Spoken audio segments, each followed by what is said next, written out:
Hello everyone. Online GS centre के YouTube channel में आप सभी का स्वागत है। मैं सुशील कुमार आज आपको घटना चक्र पूर्व अवलोकन में भारतीय संविधान और एवं शासन व्यवस्था का अध्ययन कराने वाला हूं, जिसमें हम पहला टॉपिक पढ़ने वाले हैं। उसका नाम है संविधान सभा एवं संविधान निर्माण प्रक्रिया। भारतीयों की ओर से संविधान सभा की सर्वप्रथम मांग मई 1934 में रांची में स्वराज पार्टी ने की थी। वर्ष 1934 में ही भारत में संविधान सभा के गठन का विचार एम.एन. रॉय ने दिया। भारतीय राष्ट्रीय कांग्रेस के स्तर पर भी पहली बार स्वराज पार्टी के बाद पटना में मई 1934 में ही संविधान निर्माण के लिए आधिकारिक रूप से संविधान सभा की मांग की गई, जिसकी पुष्टि कांग्रेस के 1936 के भैजपुर अधिवेशन में की गई। एक निर्वाचित संविधान सभा द्वारा भारत के संविधान का निर्माण करने का प्रस्ताव सर्वप्रथम वर्ष 1942 में क्रिप्स मिशन द्वारा किया गया था। कैबिनेट मिशन योजना 1940 द्वारा भारतीय संविधान सभा का प्रतिनिधित्व निर्वाचन के आधार पर गठन किया गया था। कैबिनेट मिशन की रिपोर्ट के अनुसार संविधान सभा निर्वाचित होनी थी और प्रांतों का प्रतिनिधित्व जनसंख्या के आधार पर होना था। इसके तहत मोटे तौर पर प्रति 10 लाख व्यक्तियों में से एक प्रतिनिधि के निर्वाचन की व्यवस्था प्रस्तावित थी। संविधान सभा की कुल सदस्य संख्या 389 निर्धारित थी, जिसमें से इनमें से 296 सीटें ब्रिटिश भारत को तथा 93 सीटें देसी रियासतों को आवंटित की जानी थी। ब्रिटिश भारत को आवंटित 296 सीटों में से 292 सदस्यों का चुनाव 11 गवर्नरों के प्रांतों से और 4 का चयन मुख्य आयुक्तों के प्रांतों से किया जाना था। देसी रियासतों के प्रतिनिधियों का चयन रियासतों के प्रमुखों द्वारा किया जाना था। संविधान सभा के लिए चुनाव जुलाई-अगस्त 1946 में संपन्न हुए। 296 सीटों में से कांग्रेस को 208, मुस्लिम लीग को 73 तथा छोटे समूह और स्वतंत्र सदस्यों को 15 सीटें मिली। देसी रियासतों ने प्रारंभ में संविधान सभा में भाग नहीं लिया। 28 अप्रैल 1947 को प्रारंभ संविधान सभा के तृतीय अधिवेशन से इसमें भारतीय देसी रियासतों के प्रतिनिधि क्रमिक रूप से शामिल होना प्रारंभ हुए। संविधान सभा मुख्यतः अप्रत्यक्ष निर्वाचन का परिणाम थी। प्रांतों की विधानसभाओं का उपयोग निर्वाचक मंडल के रूप में किया गया। यह निर्वाचन वयस्क मताधिकार पर आधारित नहीं था। मतलब जो संविधान सभा का निर्वाचन हुआ वह वयस्क मताधिकार पर आधारित नहीं था। 1935 के अधिनियम के अनुसार मताधिकार कर, शिक्षा एवं संपत्ति के आधार पर सीमित था। 20 नवंबर 1946 को वायसराय ने निर्वाचित प्रतिनिधियों को आमंत्रित किया कि वे 9 दिसंबर 1946 को संविधान सभा की पहली बैठक में उपस्थित हों। 9 दिसंबर 1946 को सभा की पहली बैठक में कुल 207 सदस्य, जिसमें से 9 महिला शामिल थीं, ने हिस्सा लिया। 9 दिसंबर 1946 को संविधान सभा की प्रथम बैठक की अध्यक्षता अस्थायी अध्यक्ष डॉक्टर सच्चिदानंद सिन्हा ने की थी। 11 दिसंबर 1946 को संविधान सभा ने डॉक्टर राजेंद्र प्रसाद को निर्विरोध संविधान सभा के स्थायी अध्यक्ष के रूप में निर्वाचित किया। 13 दिसंबर 1946 को जवाहरलाल नेहरू ने संविधान सभा में उद्देश्य प्रस्ताव प्रस्तुत किया, जो कि 22 जनवरी 1947 को संविधान सभा द्वारा पारित किया गया। माउंटबेटन योजना 3 जून 1947 के तहत हुए विभाजन के परिणामस्वरूप पाकिस्तान के लिए एक पृथक संविधान सभा का गठन किया गया तथा मूल यानी भारतीय संविधान सभा के सदस्यों की कुल संख्या घटकर 389 से 299 रह गई, जिसमें से भारतीय प्रांतों के 229 प्रतिनिधि और भारतीय रियासतों के 70 प्रतिनिधि शामिल थे। भारतीय संविधान के निर्माण और उसके अंगीकृत होने तक में संविधान सभा को कुल 2 वर्ष 11 माह एवं 18 दिन का समय लगा। ज्ञातव्य है कि लोकसभा और राज्यसभा की वेबसाइट पर इस संदर्भ में 2 वर्ष 11 माह एवं 17 दिन का समय मिलता है, जिसका कारण संभवतः संविधान सभा द्वारा अंगीकृत किए जाने के दिन को संविधान के निर्माण की अवधि में शामिल न किया जाना है। इसके लिए कुल 11 अधिवेशन हुए। कुल अवधि इसकी 165 दिन थी, जिसमें से 114 दिन संविधान के प्रारूप पर विचार किया गया था। 11वें अधिवेशन के अंतिम दिन 26 नवंबर 1949 को संविधान को अंगीकृत किया गया था। इन 11 अधिवेशनों के अतिरिक्त संविधान सभा पुनः 24 जनवरी 1950 को समवेत हुई, जब सदस्यों द्वारा भारत के संविधान पर हस्ताक्षर 284 सदस्यों द्वारा भारत के संविधान पर हस्ताक्षर किए गए थे। भारतीय संविधान के निर्माण के समय बेनेगल नरसिंह राव यानी BN राव को संवैधानिक सलाहकार नियुक्त किया गया था। 26 नवंबर 1949 को भारत के लोगों द्वारा संविधान को अंगीकृत, अधिनियमित और आत्मार्पित किया गया था। ये तीनों ही शब्द अंगीकृत, अधिनियमित और आत्मार्पित इसी क्रम में याद करना है। संविधान पूर्ण रूप से 26 जनवरी 1950 को लागू हुआ। भारतीय संविधान सभा में कुल महिला सदस्यों की संख्या 15 थी। उनके नाम इस प्रकार हैं: पहली विजयलक्ष्मी पंडित, दूसरी राजकुमारी अमृता कौर, तीसरी सरोजिनी नायडू, चौथी सुचेता कृपलानी, पांचवी पूर्णिमा बनर्जी, छठवीं लीला राय, सातवीं जी दुर्गाबाई, आठवीं हंसा मेहता, नौवीं कमला चौधरी, 10वीं रेणुका रे, 11वीं मालती चौधरी, 12वीं दक्षयानी बेलायुधन, 13वीं बेगम एजाज रसूल और 14वीं एनी मस्करीनी तथा 15वीं अम्मू स्वामीनाथन थी। ग्रैनविले ऑस्टिन ने कहा था कि संविधान सभा कांग्रेस थी और कांग्रेस भारत। इस प्रकार के क्वेश्चन 2019 के प्री में पूछे गए थे, कथन वाले। तो इसको दोबारा पढ़ते हैं। ग्रैनविले ऑस्टिन ने कहा था कि संविधान सभा कांग्रेस थी और कांग्रेस भारत। 2 सितंबर 1946 को अंतरिम सरकार का गठन किया गया। इसमें मुस्लिम लीग के सदस्य शामिल नहीं हुए, हालांकि उनके शामिल होने के लिए विकल्प खुला रखा था। अंततः 26 अक्टूबर 1946 को जब सरकार का पुनर्गठन किया गया, तब मुस्लिम लीग के 5 प्रतिनिधि को कैबिनेट में शामिल किया गया था। अब इसकी थ्योरी यहीं समाप्त होती है। इसके ऑब्जेक्टिव टाइप क्वेश्चन पढ़ते हैं। पहला, भारत के लिए संविधान की रचना हेतु संविधान सभा का विचार निम्न में से सर्वप्रथम किसने प्रस्तुत किया था? तो जो भारत में संविधान सभा के विचार सबसे पहले रांची में स्वराज पार्टी ने 1934 में, जो कि हमने थ्योरी में पढ़ा था। इसका आंसर होगा पहला, स्वराज पार्टी ने 1934 में। मई 1934 में रांची में स्वराज पार्टी ने आत्मनिर्णय के अधिकार की मांग की एक प्रस्ताव पारित किया, जिसमें कहा गया कि वयस्क मताधिकार के आधार पर निर्वाचित भारतीय प्रतिनिधियों की एक संविधान सभा होगी जो संविधान का निर्माण करेगी। भारतीयों की ओर से संविधान सभा की मांग करने का प्रथम अवसर था। इसके और आगे के क्वेश्चनों को हम डायरेक्ट आंसर पढ़ते जाएंगे, क्योंकि थ्योरी हम इससे पहले ऊपर पढ़ चुकी हैं। स्वतंत्रता के पूर्व के दिनों में प्रारंभ में किसने संविधान निर्मात्री सभा का विचार प्रस्तुत किया था? तो संविधान निर्मात्री सभा का जो विचार दिया था वो दिया था 1934 में। भारत में संविधान निर्मात्री सभा का विचार M.N. रॉय, मतलब इसका ये आंसर सही होगा, M.N. रॉय के द्वारा दिया गया था। तीसरा, एक निर्वाचित संविधान सभा द्वारा भारत के संविधान का निर्माण करने का प्रस्ताव किया गया था। तो इसका जो प्रस्ताव दिया था वो क्रिप्स मिशन के द्वारा दिया गया था। चौथा, कैबिनेट मिशन योजना के अंतर्गत संविधान निर्मात्री परिषद में प्रत्येक प्रांत को आवंटित सदस्य संख्या निर्धारित करने के लिए एक प्रतिनिधि कितनी जनसंख्या के अनुपात में था? तो इसका आंसर है 10 लाख। पांचवा, इन व्यक्तियों में से कौन कैबिनेट मिशन का सदस्य नहीं था? तो कैबिनेट मिशन में 3 सदस्य थे, जिसमें पैट्रिक लॉरेंस, स्टेफोर्ड क्रिप्स और A.V. अलेक्जेंडर थे। विलियम वुड इसके सदस्य नहीं थे। तो आंसर ए होगा।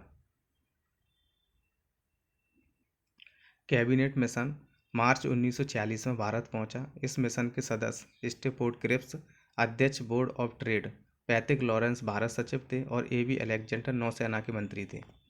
छठवां, भारतीय संविधान सभा का गठन किया गया था।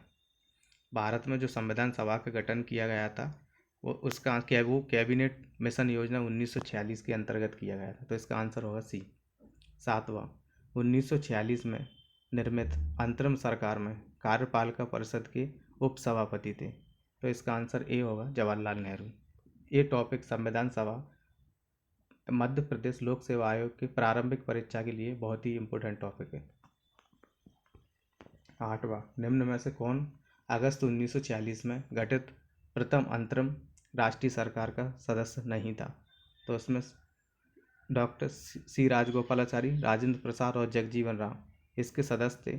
तथा डॉक्टर एस राधाकृष्ण इसके सदस्य नहीं थे।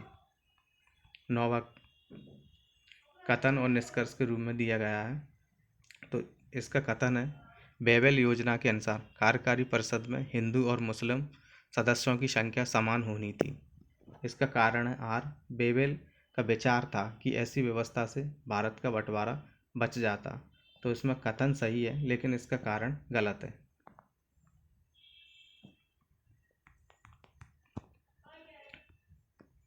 10वां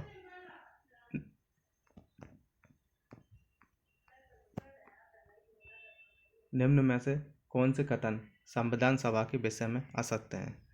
तो इसमें से बताना है कि कौन से कथन असत्य हैं। तो वह वयस्क मताधिकार पर आधारित थी, तो ये सत्य है। मतलब जो संविधान सभा थी वो वयस्क मताधिकार पर आधारित थी, ये सत्य है। वह प्रत्यक्ष निर्वाचन का परिणाम थी।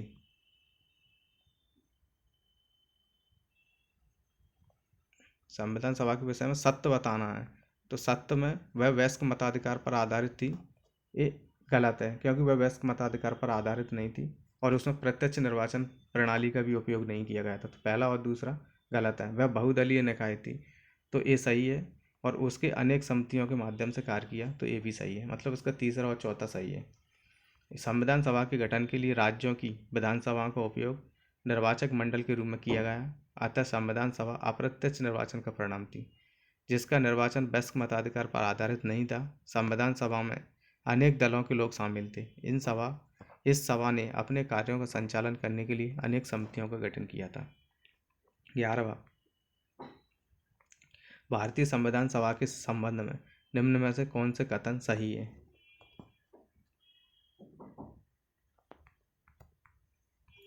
तो इसमें वह वयस्क मताधिकार पर आधारित नहीं थी, ये सही है। यह प्रत्यक्ष निर्वाचन का परिणाम थी, तो ये गलत है। यह बहुदलीय संरचना थी, ये भी गलत है। यह कई समितियों के माध्यम से कार्यरत थी, ये सही है। तो इसका आंसर होगा ए और डी।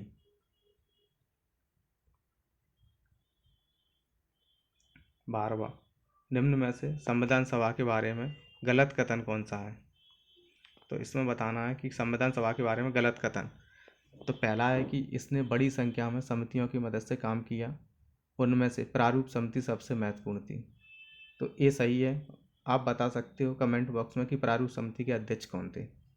बी, अल्पसंख्यक समुदाय जैसे ईसाई, एंग्लो इंडियन और पारसियों को सभी में पर्याप्त प्रतिनिधित्व दिया गया, ये भी सही है।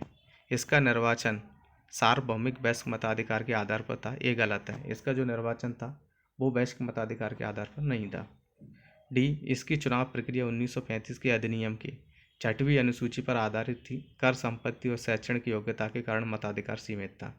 तो जो मताधिकार इसमें होना था वो कर, संपत्ति और शैक्षणिक योग्यता के आधार पर होना था, ये भी सही है।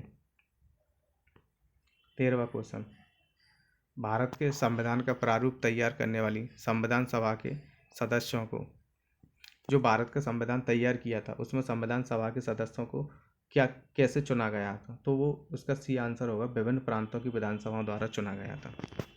14वां भारतीय इतिहास के संदर्भ में प्रांतों से संविधान सभा के सदस्य, प्रांतों से जो संविधान सभा के सदस्य थे वो प्रांतीय विधानसभाओं द्वारा निर्वाचित हुए। इसका आंसर है सी। 15वां संविधान सभा में सदस्यों को चुनाव कैसे हुआ। तो संविधान सभा में जो सदस्यों को चुनाव हुआ था वो प्रांतीय विधानसभाओं के द्वारा किया गया था, मतलब अप्रत्यक्ष किया गया था। संविधान सभा के चुने हुए स्थायी अध्यक्ष कौन थे। तो 11 दिसंबर को डॉक्टर राजेंद्र प्रसाद को निर्विरोध स्थायी अध्यक्ष चुना गया था।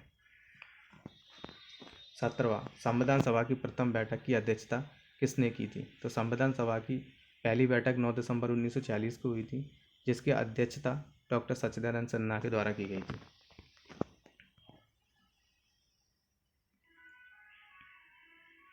इसके बाद 18वां भारतीय संविधान सभा के उद्घाटन अधिवेशन की अध्यक्षता की गई थी।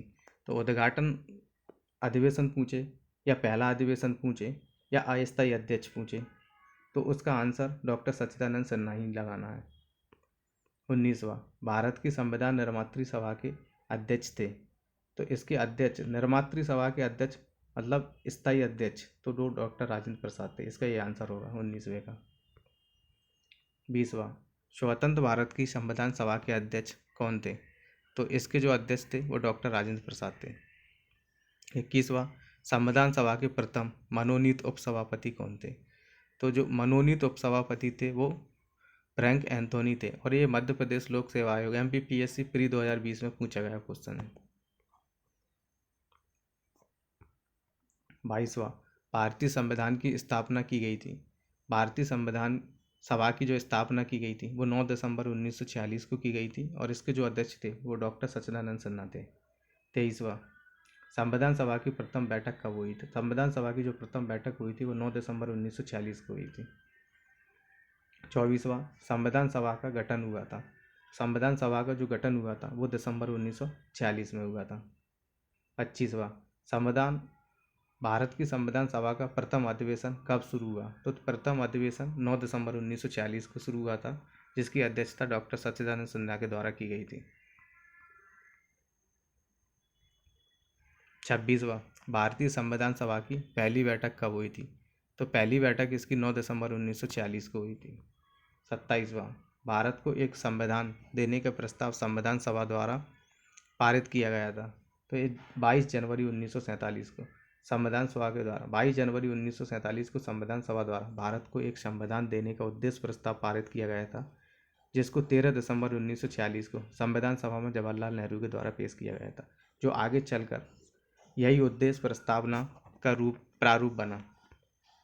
28वां, संविधान सभा के सम्मुख संविधान की प्रस्तावना का प्रस्ताव किसने रखा था? तो प्रस्तावना का जो प्रस्ताव था वो 13 दिसंबर 1946 को जवाहरलाल नेहरू के द्वारा रखा गया था। 29वां, संविधान सभा में उद्देश्य प्रस्ताव निम्न में से किस एक के द्वारा प्रस्तुत किया गया था?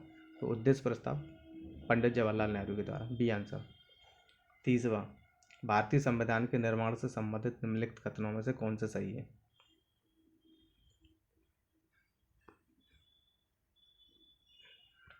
तो भारतीय संविधान के निर्माण से संबंधित निम्नलिखित कथनों में से कौन से सही है? पंडित नेहरू के उद्देश्य प्रस्ताव का जो संविधान सभा द्वारा स्वीकार किया गया था संविधान के निर्माण पर असर था, ये सही है। उद्देश्य का बहुत महत्वपूर्ण उद्देश्यों की पूर्ति करती है, तो ये भी सही है। तीसरा, संविधान को भारत के लोगों ने आदेशित किया था, ये भी सही है। और चौथा, राज्य के मुखिया को लोग प्रत्यक्ष रूप से निर्वाचित करते हैं, तो ये गलत है।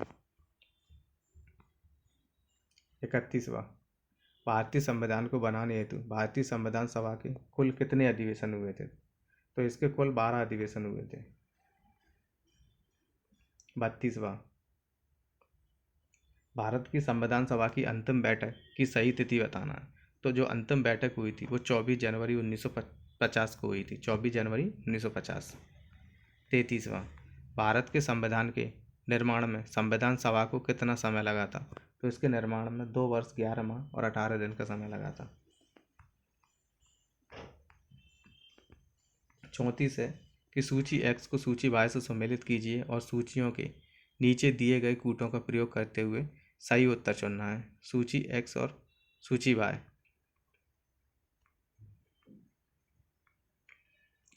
तो इसमें बताना है कि संविधान सभा के पहले उपाध्यक्ष कौन थे? तो संविधान सभा के पहले जो उपाध्यक्ष थे वो HC मुखर्जी जी थे, HC मुखर्जी। दूसरा, प्रारूप समिति के मूलतः एकमात्र कांग्रेसी सदस्य, प्रारूप समिति के एकमात्र कांग्रेसी जो सदस्य थे वो KM मुंशी जी थे। C, राजस्थान की रियासतों का प्रतिनिधित्व किया था, तो ये BT कृष्णमाचारी के द्वारा किया गया था। और D है कि संघ संविधान समिति के अध्यक्ष जवाहरलाल नेहरू थे। इसमें लिखा है कि संविधान सभा के पहले उपाध्यक्ष HC मुखर्जी, प्रारूप समिति के मूलतः एकमात्र कांग्रेसी सदस्य KM मुंशी, राजस्थान की रियासतों का प्रतिनिधित्व BT कृष्णमाचारी करने वाले संविधान सभा के सदस्य थे, और संघ संविधान समिति के अध्यक्ष थे वो जवाहरलाल नेहरू थे। संविधान सभा के पहले अस्थायी उपाध्यक्ष फ्रैंक एंथनी थे, जिन्हें 9 दिसंबर 1940 को अस्थायी अध्यक्ष सच्चिदानंद सिन्हा द्वारा नामित किया गया था। HC मुखर्जी संविधान के पहले स्थायी उपाध्यक्ष थे।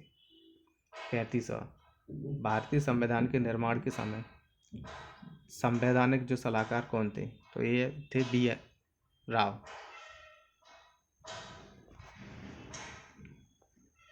36वां, भारतीय संविधान का प्रथम प्रारूप तैयार किया गया था? तो भारतीय संविधान का जो प्रथम प्रारूप तैयार किया गया था वो BN राव द्वारा किया गया था। 37वां, संविधान सभा में भारतीय संविधान का तृतीय वाचन कब प्रारंभ हुआ था? तो इसमें का आंसर नहीं दिया गया है। संविधान सभा में भारतीय संविधान का जो तृतीय वाचन है वो 17 नवंबर 1949 से प्रारंभ हुआ और 26 नवंबर 1949 तक चला। अतः प्रश्न में दिए गए विकल्पों में से कोई भी इससे मैच नहीं कर रहा है। 38वां, भारत का संविधान पूर्ण रूप से तैयार हुआ था? तो ये 26 नवंबर 1949 को भारत का संविधान बनकर तैयार हो गया था। 39वां, भारतीय संविधान को संविधान सभा द्वारा अंगीकृत किया गया। भारतीय संविधान को संविधान सभा ने 26 नवंबर 1949 को अंगीकृत किया था। 40वां, संविधान सभा द्वारा भारतीय संविधान को स्वीकृत किया गया था 26 नवंबर 1949 को। 41वां, भारत का संविधान किस तिथि को अपनाया गया? तो भारत का जो संविधान था वो 26 नवंबर 1949 को अपना लिया गया था। 42वां, भारतीय संविधान कब लागू हुआ था? तो भारतीय संविधान पूर्ण रूप से 26 जनवरी 1950 को लागू हुआ था। 26 जनवरी 1950। 43वां, संविधान को 26 जनवरी के दिन लागू करने का निर्णय इसलिए किया गया क्योंकि कांग्रेस ने इस तिथि को 1930 में स्वतंत्रता दिवस के रूप में मनाया था। तो इसका आंसर होगा ए। इसके बाद 44वां, भारतीय संविधान दिवस मनाया जाता है। भारतीय संविधान दिवस 26 नवंबर को मनाया जाता है क्योंकि इस दिन संविधान को अंगीकृत किया गया था। 45वां, भारतीय संविधान को अपनाया गया था। भारतीय संविधान को संवैधानिक सभा द्वारा, जो संविधान सभा बनी थी उसके द्वारा भारतीय संविधान को अपनाया गया था। 46वां, भारतीय संविधान को 26 नवंबर 1949 को किसके द्वारा अधिनियमित किया गया था? तो भारतीय संविधान को 26 नवंबर को संविधान सभा के द्वारा अंगीकृत या अधिनियमित किया गया था। 47वां, भारत का संविधान अंगीकृत एवं अधिनियमित हुआ था। ये हुआ था नवंबर 26 1949 को, यानी 26 नवंबर 1949 को। 48वां, BR अम्बेडकर का संविधान सभा में निर्वाचन हुआ था। तो BR अम्बेडकर का जो संविधान सभा के लिए निर्वाचन किया गया था वो बम्बई प्रेसिडेंसी से किया गया था। वर्ष इसके बाद 49वां, डॉक्टर भीमराव अंबेडकर का जन्म और मृत्यु कब हुई थी? तो इनका जो जन्म हुआ था वो 1891 में और मृत्यु 1956 में हुई थी। भारतीय संविधान निर्माण में मुख्य भूमिका निभाने वाले डॉक्टर भीमराव अंबेडकर का जन्म 14 अप्रैल 1891 को मध्य प्रदेश के महू में और मृत्यु 6 दिसंबर 1956 को दिल्ली में हुई थी। निम्न कथनों पर विचार करना है।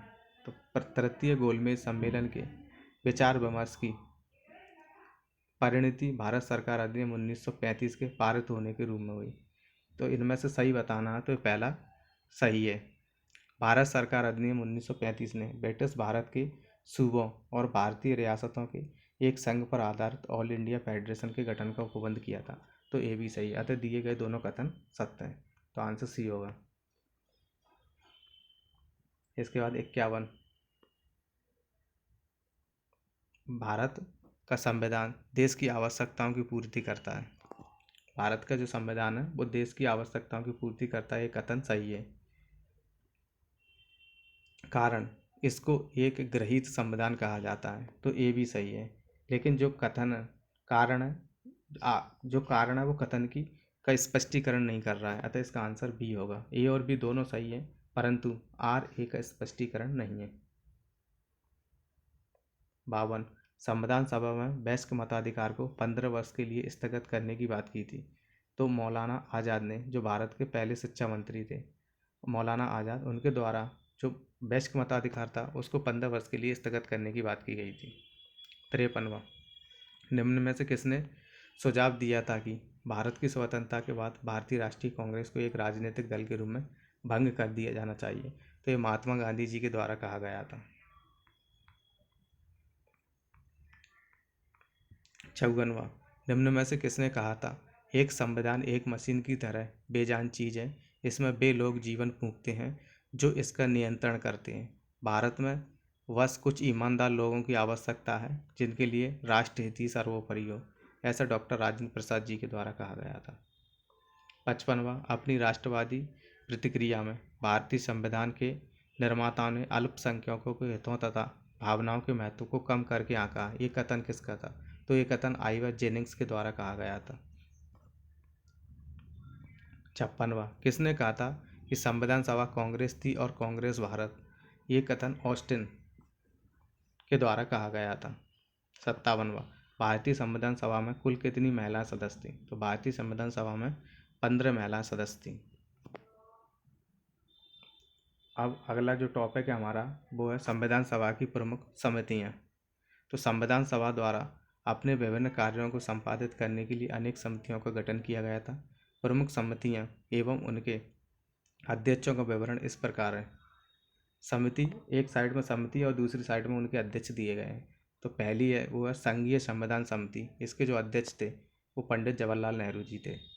दूसरी, प्रक्रिया विषयक नियमों संबंधी समिति के अध्यक्ष डॉक्टर राजेंद्र प्रसाद थे। तीसरी, संचालन समिति, इसके अध्यक्ष डॉक्टर राजेंद्र प्रसाद थे। इसके बाद है प्रारूप समिति। प्रारूप समिति के अध्यक्ष डॉक्टर भीमराव अंबेडकर जी थे। इसके बाद है मौलिक अधिकारों, अल्पसंख्यक एवं जनजातीय और अपरिवर्जित क्षेत्र संबंधी जो सलाहकार समिति थी, इसके जो अध्यक्ष थे वो सरदार वल्लभ भाई पटेल थे। इसके अंतर्गत पहली थी मूल अधिकार उप समिति। इसके अध्यक्ष JV कृपलानी जी थे। दूसरी थी अल्पसंख्यक उप समिति। इसके HC मुखर्जी जी थे। तीसरी थी पूर्वोत्तर सीमांत जनजातीय। इसके गोपीनाथ बरदौलोई जी थे। जनजातीय क्षेत्रों असम के इसके बाद चौथी थी अपवर्जित और आंशिक रूप से अपवर्जित क्षेत्र असम के अतिरिक्त संबंधी जो उपसमिति थी, उसके जो अध्यक्ष थे वो A V ठक्कर जी थे। इसके बाद संघीय शक्तियों संबंधी समिति थी। इसके जवाहरलाल नेहरू जी थे अध्यक्ष। इसके बाद प्रांतीय संविधान समिति, कार्य संचालन संबंधी जो समिति थी, इसके अध्यक्ष प्रांतीय संविधान समिति के जो अध्यक्ष थे वो सरदार वल्लभ भाई पटेल थे। और कार्य संचालन ऑर्डर ऑफ बिजनेस जो समिति थी उसके KM मुंशी जी थे। इसके बाद सदन यानी हाउस समिति, इसके B पट्टाभी सीतारमैया जी थे। और राष्ट्रीय ध्वज संबंधी तदर्थ समिति, इसके डॉक्टर राजेंद्र प्रसाद जी अध्यक्ष थे। संविधान सभा के जो कार्यकरण संबंधी जो समिति थी, इसके अध्यक्ष GV मावलंकर जी थे। इसके बाद राज्यों संबंधी समिति के जो अध्यक्ष थे वो पंडित जवाहरलाल नेहरू जी थे। इसके बाद वित्त एवं स्टाफ समिति के अध्यक्ष डॉक्टर राजेंद्र प्रसाद जी थे। इसके बाद है प्रत्यक्ष पत्र क्रेडेंशियल संबंधी जो समिति थी, इसके अल्लादी कृष्ण स्वामी अय्यर जी थे। इसका प्रारूप समिति में अध्यक्ष भीमराव अंबेडकर समेत कुल 7 सदस्य थे, जिनमें से N गोपालस्वामी अयंगर, अल्लादी कृष्ण स्वामी अयंगर, KM मुंशी, मोहम्मद सादुल्ला, BL मित्र एवं DP खेतान जी शामिल थे। इसके बाद में इनमें BL मित्र के स्थान पर N माधव राव तथा DP खेतान की वर्ष 1948 में मृत्यु हो जाने पर TT कृष्णमाचारी को इस समिति में शामिल किया गया था। तदर्थ यानी झंडा समिति का गठन संविधान निर्मात्री सभा ने 23 जून 1947 को किया था, जिसके अध्यक्ष डॉक्टर राजेंद्र प्रसाद थे तथा अन्य सदस्य इसके अबुल कलाम आज़ाद, सरोजिनी नायडू जी, C राजगोपालाचारी जी, KM मुंशी एवं डॉक्टर BR अम्बेडकर जी थे। इसके बाद इसके प्रश्न, पहला है कि निम्न में से संविधान सभा की संघ संविधान समिति के अध्यक्ष कौन था? तो संघ समिति के अध्यक्ष पंडित जवाहरलाल नेहरू जी थे। दूसरा, संविधान सभा की प्रांतीय संविधान समिति का अध्यक्ष कौन था? तो जो प्रांतों के लिए समिति बनाई गई थी, इसके अध्यक्ष सरदार पटेल जी थे। इसके बाद तीसरा, भारतीय संविधान सभा की प्रारूप समिति के अध्यक्ष थे डॉक्टर BR अम्बेडकर जी। चौथा, भारतीय संविधान सभा की प्रारूप समिति का अध्यक्ष कौन था? तो इसके डॉक्टर भीमराव अम्बेडकर। सूची 1 को सूची 2 से मिलाना है, तो इसमें ये आंसर है। जैसे मूल अधिकार जो समिति थी, इसके सरदार पटेल थे। संचालन समिति के डॉक्टर राजेंद्र प्रसाद जी। संघ शक्ति के जवाहरलाल नेहरू। प्रारूप समिति के थे BR अम्बेडकर जी। छठवां, संविधान सभा द्वारा स्थापित मौलिक अधिकारों और अल्पसंख्यकों हेतु सलाहकार समिति के अध्यक्ष कौन थे? तो जो सलाहकार समिति के अध्यक्ष थे अल्पसंख्यकों के लिए, वो सरदार पटेल थे। B answer. सातवां, डॉक्टर बी आर अम्बेडकर की अध्यक्षता में संविधान सभा की प्रारूप समिति में कितने अन्य सदस्य? तो बी आर अम्बेडकर समेत 7 सदस्य थे और उनके अलावा 6 और सदस्य थे तथा doctor B are Ambedkar ji इसके अध्यक्ष थे। इसके बाद 8वां, निम्न में से कौन संविधान प्रारूप समिति के सदस्य थे? तो प्रारूप समिति में जो सदस्य थे वो एन गोपाल स्वामी ये सदस्य थे। जवाहरलाल नेहरू इसके सदस्य नहीं थे। अल्लादी कृष्ण स्वामी अय्यर भी इसके सदस्य थे और सरदार पटेल जी इसके सदस्य नहीं थे। तो इसका आंसर ए और सी, मतलब पहला और तीसरा। 9वां, संविधान पांडुलेखन समिति का निम्न में से कौन सदस्य नहीं था? तो संविधान की जो पांडुलेखन समिति थी इसमें मोहम्मद सादुल्ला, के एम मुंशी और ए के अय्यर जी इस समिति में सदस्य थे तथा जवाहरलाल नेहरू जी इस समिति के सदस्य नहीं थे। 10वां, संविधान सभा ने डॉक्टर बी आर अम्बेडकर की अध्यक्षता में प्रारूप समिति का गठन किया गया था। तो प्रारूप समिति का जो गठन किया गया था वो 29 अगस्त 1947 को किया गया था और इसके अध्यक्ष doctor B are Ambedkar ji थे तथा टोटल इसमें 7 सदस्य थे और डॉक्टर बी आर अम्बेडकर के अतिरिक्त 6 सदस्य थे। इसके बाद 11वां, संविधान निर्मात्री परिषद की झंडा समिति के अध्यक्ष कौन थे? तो झंडा समिति के अध्यक्ष डॉक्टर राजेंद्र प्रसाद जी थे।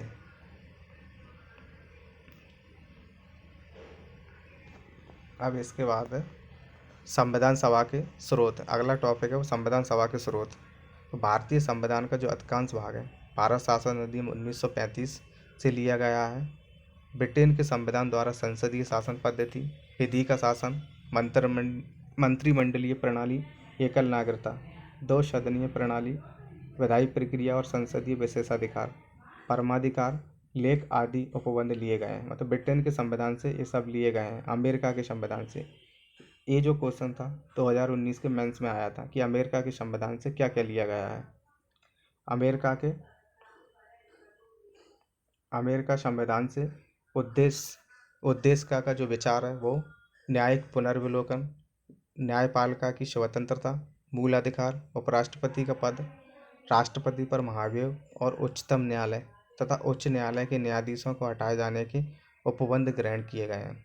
आयरलैंड के संविधान से प्रेरणा लेकर नीति निर्देशक तत्व, राष्ट्रपति की निर्वाचन पद्धति, राज्यसभा में कुछ सदस्यों का नामांकन समिति किए गए हैं। कनाडा के संविधान से सशक्त केंद्र के साथ संघीय व्यवस्था, केंद्र द्वारा राज्यपालों की नियुक्ति, उच्चतम न्यायालय का परामर्शी न्याय निर्णय, अवशिष्ट शक्तियों का केंद्र में निहित होना आदि ग्रहण की गई है। संसद के दोनों सदनों की संयुक्त बैठक, उद्देश्य की भाषा, व्यापार वाणिज्य और समागम की स्वतंत्रता तथा समवर्ती सूची की व्यवस्था ऑस्ट्रेलिया के संविधान से ग्रहण की गई है।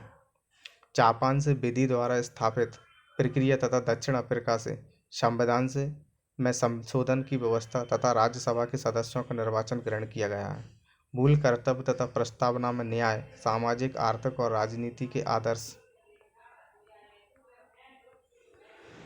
को सोवियत संघ से लिया गया है। फ्रांस के संविधान से प्रस्तावना में स्वतंत्रता, समता एवं बंधुता का आदर्श तथा गणराज्य की अवधारणा ली गई है, जबकि जर्मनी से संघ को आपातकालीन शक्तियां और आपातकाल के दौरान मूल अधिकारों के निलंबन की व्यवस्था दी गई है। इसके प्रश्न, पहला है कि भारत के संविधान में उद्देश्य का विचार लिया गया है। तो जो उद्देश्य का विचार है वो यूएसए के संविधान से लिया गया है। दूसरा, भारतीय राजनीतिक व्यवस्था में इनमें से कौन सर्वोच्च है? तो भारतीय राजनीतिक व्यवस्था में संविधान सर्वोच्च है।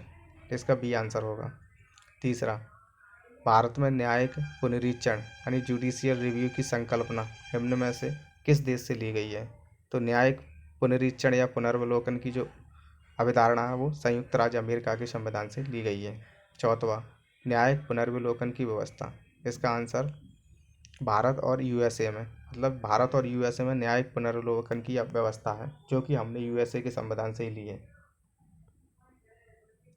पांचवा, निम्न में से कौन सा लक्षण भारतीय परिसंघ और अमेरिकी परिसंघ में समान रूप से पाया जाता है? तो इसका आंसर होगा संविधान के निर्वचन के लिए परिसंघीय उच्चतम न्यायालय, मतलब संविधान की व्याख्या करने के लिए उच्चतम न्यायालय का होना, ये दोनों ही भारतीय और अमेरिकी परिसंघ के समान है, संविधान में एक समान है।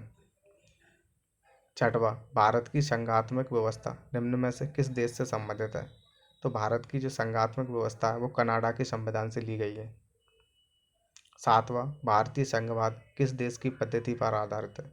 तो भारत में जो संघवाद है वो कनाडा के संघवाद की पद्धति पर आधारित है। आठवां, भारतीय संविधान में राज्यों की संघ की संकल्पना को प्राप्त किया गया है। तो भारतीय संविधान में राज्यों की संघ की संकल्पना को प्राप्त किया गया है ब्रिटिश नॉर्थ अमेरिका अधिनियम से। इसका C answer British North America के अधिनियम से।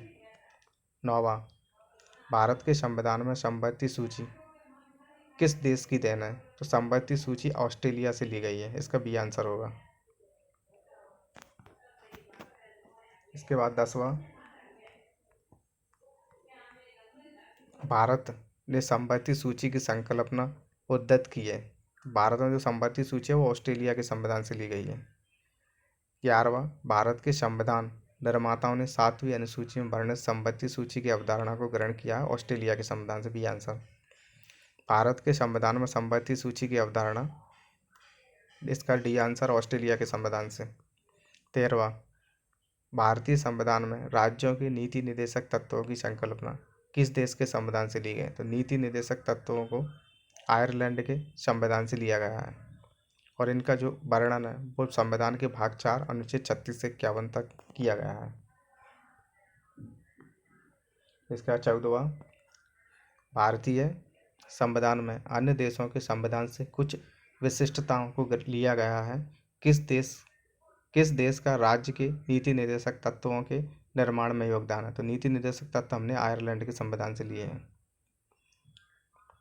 15वां, राज्यसभा के गठन में प्रतिभा, अनुभव एवं सेवा को प्रतिनिधित्व देने में भारतीय संविधान निर्माता निम्नलिखित उदाहरण से प्रभावित हुए थे। तो इसमें आयरिश गणतंत्र से, ये आंसर होगा। सूची 1 को सूची 2 से मिलाना है। तो इसमें जो मूल अधिकार हैं, मूल अधिकार संयुक्त राज्य अमेरिका से लिए गए हैं। शासन की संसदीय प्रणाली ग्रेट ब्रिटेन यानी यूके से। आपात उपवन जर्मनी का वाइमर संविधान से। और राज्य के नीति निर्देशक तत्व आयरलैंड के संविधान से लिए गए हैं। इसका 17वां, निम्नलिखित में से कौन सा एक युग्म सही सुमेलित नहीं है? तो इसमें मौलिक अधिकार संयुक्त राज्य अमेरिका सही है। राज्य के नीति निर्देशक तत्व आयरलैंड, ये भी सही है। केंद्र की जो अवशिष्ट शक्तियाँ हैं ये कनाडा से ली गई हैं, ना कि ऑस्ट्रेलिया से। तो सी आंसर इसका गलत है। आपातकालीन शक्तियाँ जर्मनी के वाइमर संविधान से सही है। सूची 1 को सूची 2 से मेल कीजिए और दिए गए कूट का सही आंसर बताना है। तो इसमें एक तरफ संवैधानिक प्रावधान है, दूसरी तरफ उनके स्रोत हैं। तो इसका आंसर संवैधानिक प्रावधान और स्रोत। जो मौलिक अधिकार हैं वो अमेरिका के अधिकार पत्र से लिए गए हैं। नीति निर्देशक तत्व आयरिश संविधान से। मंत्रिमंडलीय सरकार ब्रिटिश संविधान से। और केंद्र राज संबंध कनाडा के संविधान से लिए गए हैं। तो नीचे दिए गए कूट का उपयोग करते हुए सूची 1 सूची 2 को सुमेलित करना है। तो इसके सही सुमेलन इस प्रकार होगा कि जो विधि का शासन है वो इंग्लैंड से लिया गया है। विधि द्वारा स्थापित प्रक्रिया जापान से ली गई है। इसके बाद राष्ट्रपति के विचारार्थ राज्यपाल द्वारा विधेयक को सुरक्षित रखना, ये कनाडा के संविधान से लिया गया है। इसके बाद विस्तृत ओवेनिस्ट सूची ऑस्ट्रेलिया से ली गई है। सूची 1 भारतीय संविधान के मध्य, सूची 2 जिस देश से अपनाया गया है को सुमेलित करना है। इसमें सही सुमेलन इस प्रकार है कि राज्य के नीति निर्देशक सिद्धांत आयरलैंड से। मूलाधिकार संयुक्त राज्य अमेरिका से। संघ राज्य संबंधों की समवर्ती सूची ऑस्ट्रेलिया से। भारत राज्यों का संघ है तथा संघ में अधिक शक्ति निहित है, ये कनाडा से लिया गया है। इसके बाद 21वां, भारतीय संविधान में मौलिक कर्तव्यों का विचार लिया गया था। मौलिक कर्तव्य रूस यानी पूर्व सोवियत संघ के संविधान से लिए गए थे और इनका वर्णन संविधान के भाग 4 का जोड़ा गया था। तब 42वें संविधान संशोधन 1976 के दौरान इन्हें शामिल किया गया था और अनुच्छेद 51 का में इनका वर्णन मिलता है। अब 22वां है कथन और कारण में। भारत का संविधान सबसे अधिक लंबा हो गया है। भारत का जो संविधान है वो सबसे अधिक लंबा हो गया है, मतलब विश्व का सबसे बड़ा लिखित संविधान भारत का ही संविधान है, तो ये सही होगा। कारण, मौलिक अधिकारों का अध्याय अमेरिकन संविधान के मॉडल से लिया गया है। तो दिए गए दोनों कथन और कारण सही है, लेकिन जो कथन है कारण है वो कथन की सही व्याख्या नहीं कर रहा है, तो बी आंसर सही होगा। ये तथा आर दोनों सही हैं, परंतु आर एक ही सही व्याख्या नहीं है। भारतीय संविधान में 23वां भारतीय संविधान में सन्निहित मूल अधिकारों की अवधारणा किस देश के संविधान से ग्रहण की है? तो जो मूल अधिकार हैं वो संयुक्त राज्य अमेरिका के संविधान से लिए गए हैं। इसके बाद अगला, भारतीय संविधान में मूल अधिकारों का विचार लिया गया है। तो जो भारतीय संविधान में मूल अधिकार लिए गए हैं वो अमेरिका के संविधान से लिए गए हैं। 25वां मौलिक अधिकारों की अवधारणा ली गई है। तो मौलिक अधिकार यूएसए के संविधान से लिए गए थे, ये आंसर होगा। 26वां लिखित संविधान का प्रारंभ किस देश से हुआ है? तो लिखित संविधान का प्रारंभ सबसे पहले अमेरिका के द्वारा किया गया था। अब नेक्स्ट टॉपिक है भारतीय संविधान के प्रमुख भाग। तो भारतीय संविधान को क्रमांक के अनुसार 22 भागों में विभाजित किया गया है। वर्तमान में गणना की दृष्टि से कुल 25 भाग हैं। भारतीय संविधान के प्रमुख भाग एवं संबंधित विषय इस प्रकार हैं। भाग एक तरफ भाग दिए गए हैं और एक तरफ उनके विषय के बारे में दिया गया है। तो भाग पहला है कि संघ और उसका राज्य क्षेत्र। भाग दो में नागरिकता दी गई है। 3 में मौलिक अधिकार। भाग 4 में राज्य की नीति निर्देशक तत्व। 5 में भाग 4 का जो कि 42वें संविधान संशोधन के द्वारा 1976 में जोड़ा गया था, इसमें मौलिक कर्तव्यों का वर्णन है। भाग 5 में संघ के बारे में दिया गया है। भाग 6 में राज्यों के बारे में। भाग 7 को निरस्त कर दिया गया है, मतलब भाग 7 हटा दिया गया है। भाग 8 में संघ राज्य क्षेत्र के बारे में दिया गया है। भाग 9 में पंचायतों के बारे में दिया गया है। भाग 9 का में नगर पालिकाओं के बारे में। ये 73वें और 74वें संविधान संशोधन के द्वारा भाग 9 को जोड़ा गया था, 73वें संविधान संशोधन के द्वारा। और भाग 9 का में नगर पालिका। भाग 9 खा में सहकारी समितियों के बारे में दिया गया है। भाग 10 में अनुसूचित एवं जनजातीय क्षेत्रों के बारे में। भाग 11 में संघ एवं राज्यों के बीच संबंध। भाग 12 में वित्त, संपत्ति, संविदा और बाद। भाग 13 में भारत के राज्य क्षेत्र के भीतर व्यापार, वाणिज्य एवं समागम के बारे में दिया गया है। भाग 14 में संघ और राज्यों के अधीन सेवाओं के बारे में। भाग 14 का में अधिकरण दिए गए हैं, जिसमें अनुच्छेद 323 और 323 का प्रशासनिक अधिकरणों के बारे में दिया गया है। भाग 15 में निर्वाचन के बारे में दिया गया है। भाग 16 में कुछ वर्गों के संबंध में विशेष उपबंध। भाग 17 में राजभाषा के बारे में दिया गया है। भाग 18 में आपातकाल उपबंध दिए गए हैं। भाग 19 में प्रकीर्णन के बारे में दिया गया है। भाग 20 में संविधान संशोधन के बारे में दिया गया अनुच्छेद 368। भाग 21 में अस्थायी, संक्रमणकालीन और विषय उपबंध के बारे में दिया गया है। भाग 22 में संक्षिप्त नाम, प्रारंभ, हिंदी में प्राधिकृत पाठ और निरसन के बारे में दिया गया है। अब इसके प्रश्न कोश को देखते हैं। पहला है कि भारतीय संविधान को कितने भागों में विभाजित किया गया है? तो भारतीय संविधान को 22 भागों में विभाजित किया गया है। दूसरा, निम्न में से कौन सा एक सही सुमेलित नहीं है? तो नागरिकता भाग 2 में सही है। मौलिक अधिकार भाग 3 में सही है। मौलिक कर्तव्य भाग 4 की ए में दिए गए, ना कि 6A में, तो सी गलत है। और राज्यों के बारे में भाग 6 में ये सही है। तीसरा, हमारे संविधान के किस भाग में 3 सोपानों में पंचायत बनाने की परिकल्पना की गई है? तो भाग 9 में, तो ये आंसर होगा। चौथा, भारतीय संविधान का कौन सा भाग और अध्याय संघ और राज्यों के बीच विधायी संबंधों के बारे में है? तो भाग 11 का अध्याय 1। चौथा, 5वां, सूची 1 को सूची 2 से सुमेलित कीजिए तथा दिए गए कूट का सही उत्तर बताना है। तो इसमें पहला है कि उपाधियों का अंत। उपाधियों का जो अंत है वो अनुच्छेद 18 में ये मूल अधिकार के अंतर्गत आता है। ग्राम पंचायतों का गठन अनुच्छेद 40 में ये राज्यों की नीति निर्देशक तत्वों के अंतर्गत आता है। तथा 6 से 14 वर्ष तक के बालक या प्रतिपाल्य के लिए तो ये मौलिक कर्तव्यों के अंतर्गत आता है, शिक्षा के अवसर प्रदान करना। और इसके बाद इंडिया अर्थात भारत राज्यों का संघ है, ये संघ और उसके राज्य क्षेत्र के अंतर्गत आता है। निम्नलिखित, छठवां, निम्नलिखित में से कौन सा एक युग्म सही सुमेलित है? तो संविधान का दूसरा भाग मौलिक अधिकार, ये गलत है। संविधान का तीसरा भाग नागरिकता, ये भी गलत है। संविधान का चौथा का भाग 4 का में मौलिक कर्तव्य है और ये 42वें संविधान संशोधन 1976 में जोड़े गए थे, ये सही है। संविधान का 5वां भाग राज्यों के नीति निर्देशक तत्व, ये भी गलत है। तो सही आंसर होगा सी, संविधान का भाग 4A मौलिक कर्तव्य। निम्नलिखित में से कौन सा एक सही सुमेलित नहीं है? तो नागरिकता भाग 2 सही है। संघ राज्य क्षेत्र, संघ राज्य क्षेत्र भाग 8 में ये गलत है, बी। नगर पालिका भाग 9A में तथा निर्वाचन भाग 15 में, ये सही है। सूची 1 को सूची 2 से सम्मिलित करना 8वां। इसका आंसर भारतीय संविधान का भाग 9 पंचायत, भारतीय संविधान का भाग 8 संघ राज्य क्षेत्र, भारतीय संविधान का भाग 4A मूल कर्तव्य और भारतीय संविधान का भाग 9A नगर पालिका। इस 9वां, निम्न में से कौन भारतीय संविधान के अंतर्गत सही सुमेलित नहीं है?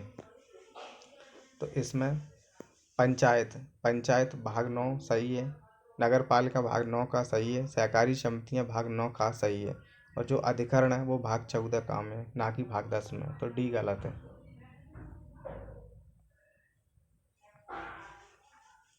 इसके बाद सूची 1 को 12वां सूची 2 से साथ सम्मिलित कीजिए। तो इसका मौलिक अधिकार भाग 3 भारत के संविधान, मौलिक कर्तव्य भाग 4A में, संघ भाग 5 में दिया गया है और आपात उपबंध भाग 18 में भारत का संविधान। इसका निम्न में से कौन सा एक सही सुमेलित नहीं है? तो इसमें मूल कर्तव्य भाग 4 का में सही है, राज्यों के बारे में भाग 6 ये भी सही है और भारत का महान्यायवादी ये गलत है। संघ और राज्यों के अधीन सेवाएं ये भाग 14 में दिए गए हैं, ये सही है। 14वां, सूची 1 को सूची 2 से सम्मिलित कीजिए और सूचियों के नीचे दिए गए कूट की सहायता से सही उत्तर का चयन कीजिए। तो इसमें संविधान का भाग 15 है, इसमें निर्वाचन है। भाग 16 में कुछ वर्गों के संबंध में विशेष उपबंध है, 17 में राजभाषा और 18 में आपात उपबंध है। भारतीय संविधान का भाग 16 संबंधित है, तो भाग 16 कुछ वर्गों के लिए विशेष उपबंध, यानी आंसर डी सही है।